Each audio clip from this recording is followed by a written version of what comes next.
In the 1860s, the American oil boom was a high-stakes lottery. Men gambled their life savings on the hope that black crude would shoot out of the ground, often with no idea how to contain the pressure or the profit. Market prices were dictated by luck. A single massive find would flood the region, causing a glut where prices collapsed from $14 a barrel down to 10 cents. In this environment, boomtowns would materialize around a successful well and evaporate as soon as the pressure dropped. John Rockefeller spent his teen years counteracting his father's erratic absences by bringing a rigid structure to his own life. By 16, he was already tracking every cent of his income in a meticulous personal ledger and lending out small sums of money at interest to help support his mother and siblings. While others focused on the drilling sites, Rockefeller looked at the chemists. He realized that the drilling was the gamble, but the refining, using sulfuric acid to turn crude oil into clean-burning kerosene, was a manufacturing process that could be mastered with math. He walked away from the oil fields and into the refineries. He wasn't looking for a lucky strike.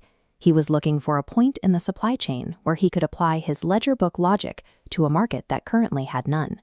To grow beyond the local market in Cleveland, Rockefeller had to secure space on the massive railroad networks that connected the oil regions to the hungry cities of the East Coast. He approached the rail executives with a proposal. He would guarantee them a massive, unwavering volume of daily shipments that kept their trains full. In exchange, he demanded a secret off-the-books discount, a rebate, that none of his competitors were allowed to know about. But his most predatory move was the drawback.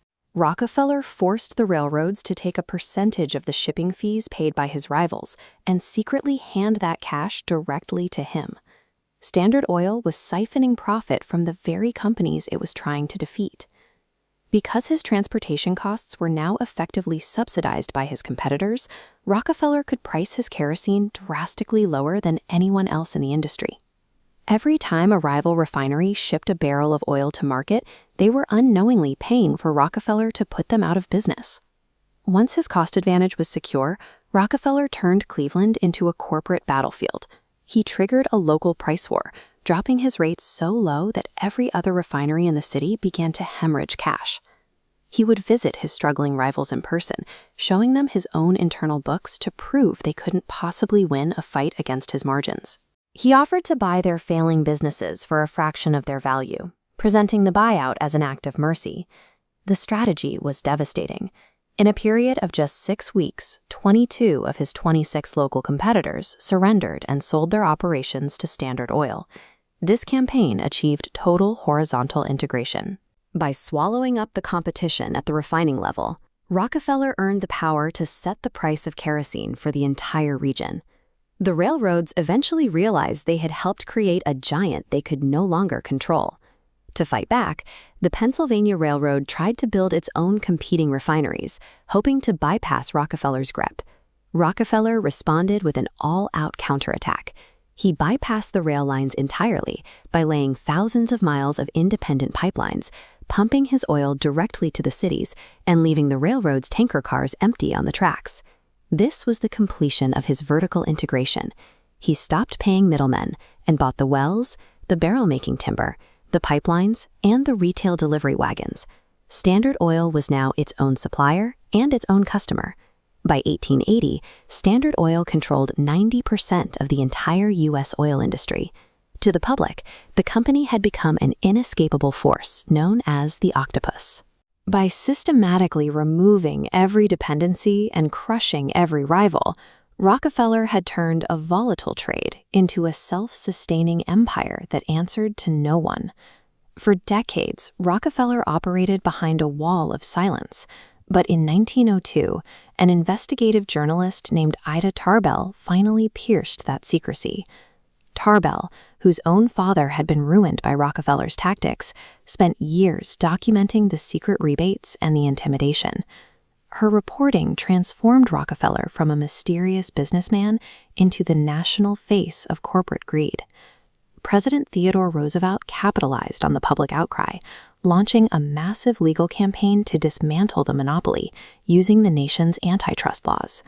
After years of litigation and thousands of pages of evidence, the Supreme Court delivered its verdict in 1911. Standard Oil was declared an illegal monopoly and ordered to be broken into 34 separate companies. His critics celebrated. They believed that by shattering the empire into pieces, they would finally strip Rockefeller of his influence and his fortune. But the timing of the breakup favored the monopoly. Just as the court ordered the split, the invention of the automobile was turning gasoline, once a waste product of the refining process, into the most valuable commodity on Earth. The 34 shattered pieces of Standard Oil, including the ancestors of today's Exxon and Chevron, exploded in value as they competed to fuel the new motor age.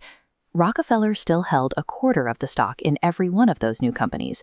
As their combined value surged, his net worth tripled, making him the first billionaire in history. He spent the rest of his life applying his gift for efficiency to philanthropy. He built the Rockefeller Foundation, using his vast wealth to fund global education and medical research that would eventually eradicate diseases like hookworm.